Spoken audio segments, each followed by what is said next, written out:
ആശാവർക്കർമാരെ തൊഴിലാളികളായി അംഗീകരിക്കേണ്ടത് സംസ്ഥാന സർക്കാരാണെന്ന വിചിത്രവാദവുമായി മുൻ കേന്ദ്ര സഹമന്ത്രിയും BJP നേതാവുമായ വി മുരളീധരൻ. കേന്ദ്ര പദ്ധതിയാണ്, പക്ഷേ സംസ്ഥാനം അവരെക്കൊണ്ട് കൂടുതൽ പണിയെടുപ്പിക്കുന്നു. അതുകൊണ്ട് തന്നെ സംസ്ഥാനമാണ് അവരെ തൊഴിലാളികളായി പ്രഖ്യാപിക്കേണ്ടതെന്നും വി മുരളീധരൻ്റെ വിചിത്രവാദങ്ങൾ. ഇതിൻ്റെ വിവരങ്ങളുമായി സിബി ജോസഫ് ഞങ്ങളുടെ പ്രതിനിധി ചേരുകയാണ്. സിബി, കോൺഗ്രസിൻ്റെ അതേ പാതയിലാണ് BJPയും നീങ്ങുന്നത്.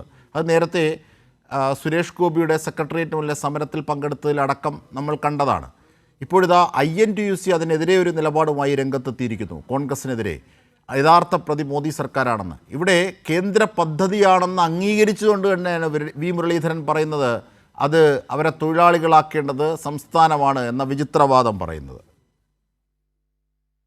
അജിംഷാദ്, എന്തായാലും ഇതൊരു കേന്ദ്ര പദ്ധതിയാണെന്ന് വി മുരളീധരൻ അംഗീകരിക്കുന്നുണ്ട്. പക്ഷെ അദ്ദേഹം പറയുന്ന ഒരു വിചിത്രമായ വാദം എന്ന് പറയുന്നത് ഈ ആശാവർക്കർമാരെ തൊഴിലാളികളായി അംഗീകരിക്കേണ്ടത് കേന്ദ്ര സർക്കാരല്ല, അത് സംസ്ഥാന സർക്കാരാണ്. അതിനൊരു കാരണമായി അദ്ദേഹം ചൂണ്ടിക്കാട്ടുന്നത് ഈ ആശാവർക്കർമാർക്ക് കൂടുതൽ പണി എടുപ്പിക്കുന്നു, അവരെ കൊണ്ട് കൂടുതൽ ജോലി നൽകുന്നത് സംസ്ഥാന സർക്കാരാണ്. അതുകൊണ്ട് തന്നെ അതിന്റെ ബാധ്യത അങ്ങനെ പ്രഖ്യാപിക്കേണ്ട ഒരു ബാധ്യത സംസ്ഥാന സർക്കാരിനാണെന്നുള്ള ഒരു വിചിത്രമായ വാദം കൂടി അദ്ദേഹം ഉന്നയിക്കുകയാണ്.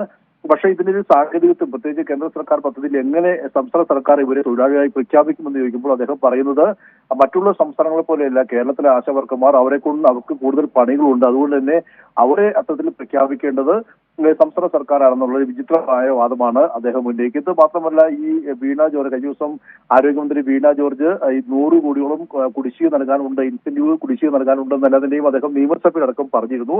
പക്ഷെ അതൊക്കെ അദ്ദേഹം പച്ചക്കള്ളമാണെന്നുള്ളൊരു അത്ര ആ ഒരു രീതിയിൽ അദ്ദേഹം അതിനെ മറുപടി പറയുന്ന ഒരു സാഹചര്യം ഉണ്ടാകുന്നു. മാത്രമല്ല, എന്തെങ്കിലും അങ്ങനെ ഉണ്ടെങ്കിൽ ആ സംസ്ഥാന സർക്കാരും കേന്ദ്രവുമായിട്ടുള്ള കത്തിടപാടുകൾ പുറത്തുവിട്ടെ. മാത്രമല്ല, കെ രാധാകൃഷ്ണൻ MP അദ്ദേഹം ലോക്സഭയിൽ അങ്ങനെയെങ്കിലും ഒരു നോട്ടീസ് നൽകട്ടെ എന്ന അടക്കമുള്ള കാര്യങ്ങളാണ് ഇപ്പോൾ വി മുരളീധരൻ ചൂണ്ടിക്കാട്ടുന്നത്.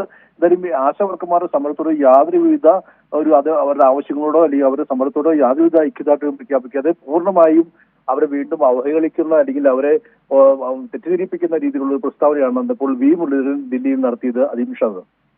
ശരി, സിബി ജോസഫാണ് വിവരങ്ങൾ വിശദാംശങ്ങൾ നൽകിയത്.